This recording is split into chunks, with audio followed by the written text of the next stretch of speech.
प्रिय छात्र छात्राएं ध्यान दें।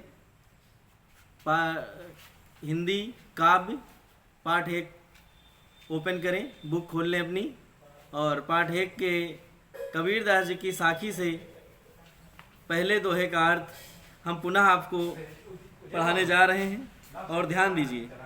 सतगुरु हम सूरीज कर एक कहा प्रसंग, वर्षा बादल प्रेम का भीज गया सबंग। यानी प्यारे बच्चों, सदगुरु अच्छी गुरु हमसू हमारे ऊपर रीझ करके प्रसन्न होकर के मुझे ज्ञान की एक बात समझाई, मुझे ज्ञान का एक उपदेश दिया, जिसे सुन करके वर्षा बादल प्रेम का भीज गया सबंग। जिसको सुन करके प्रेम की हमारे अंदर, हमारे हृदय में ईश्वर के प्रति सच्चा प्रेम उत्पन्न हो गया और उस प्रेम की वर्षा हुई। ऐसा मान लो, ऐसा प्रतीत होता है कि ईश्वर रूपी या ये ईश्वर प्रेम रूपी जल से भरे बादल बरसने लगे और उस वर्षा से हमारा सारा जो है अंग अंग भीग गया। यानी कहने का भाव ये है कि सतगुरु अच्छे गुरु के उपदेश से ही ईश्वर के प्रति प्रेम उत्पन्न होता है और उसी से मन को शांति मिलती है। इस प्रकार जीवन में गुरु का अत्यधिक महत्व है। मेरे प्यारे बच्चों, दूसरे दोहे का अर्थ आप लोग ध्यान दें। दूसरा दोहा देखिए, राम नाम के पटतरे। यानी राम नाम, राम के नाम के पटतरे माने बराबरी या समान, बराबरी या समान। देवे को कछ नाय, यानी देने के लिए कुछ नहीं है। क्या लय गुरु संतोषी हंस रही मन माए। यानी क्या लय, क्या दे दें कि जो गुरु को भी संतोष मिल जाए और हमको भी संतोष मिल जाए। हंस रही मन माए, ये अभिलाषा, हंस माने हौसला, उत्साह, उमंग, ये हमारे मन में बार बार हौसला हो रहा है कि मैं क्या गुरु को दे दूं। नहीं, राम नाम के पटतरे, यानी गुरु ने जो मुझे राम का नाम दिया है या जो राम का नाम का ज्ञान कराया है, उसके बदले में इस संसार में देने के लिए मेरे पास कुछ नहीं है। क्या ले गुरु संतोषिए, मैं क्या देकर गुरु को संतुष्ट कर सकूं, या कुछ देने की अभिलाषा मन के भीतर ही रह जाती है। ये हौसला बार बार मन में ये जिज्ञासा हो रही है कि मैं ऐसी कौन सी वस्तु प्रदान करूं जिससे गुरु को भी संतोष मिल जाए और मुझे भी संतोष मिल जाए।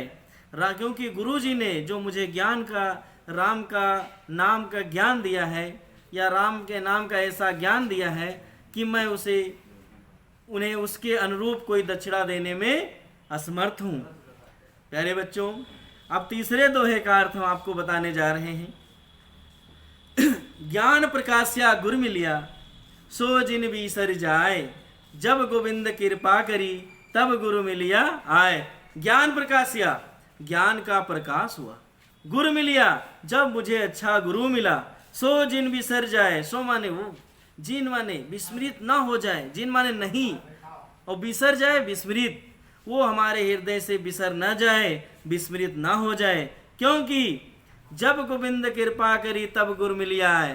क्योंकि जब हमारे ऊपर गोविंद माने ईश्वर की कृपा हुई है, तभी मुझे एक अच्छा गुरु मिला है।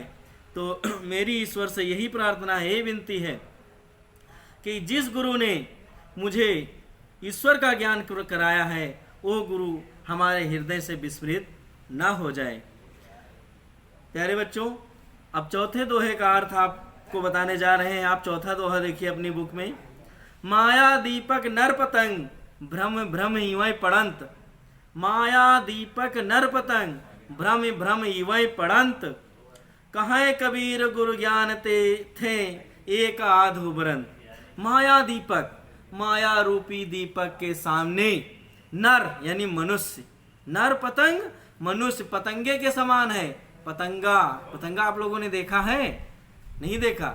जब आप लोग दीपक जलाते हैं तो उसके आसपास जो एक पाखी बोलते हैं जो मंडराया करती है, उसी प्रकार माया रूपी दीपक के सामने मनुष्य भी उसी कीड़े के समान है।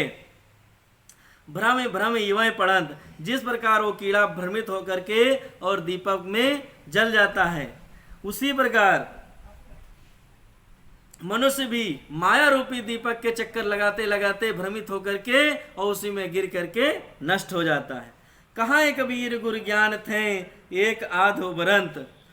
कबीरदास जी कहते हैं कि गुरु से ज्ञान प्राप्त करके, गुरु से ज्ञान प्राप्त करके एक आध मनुष्य ही, गुरु से ज्ञान प्राप्त करके मनुष्य इस माया रूपी दीपक में जलने से बच सकता है।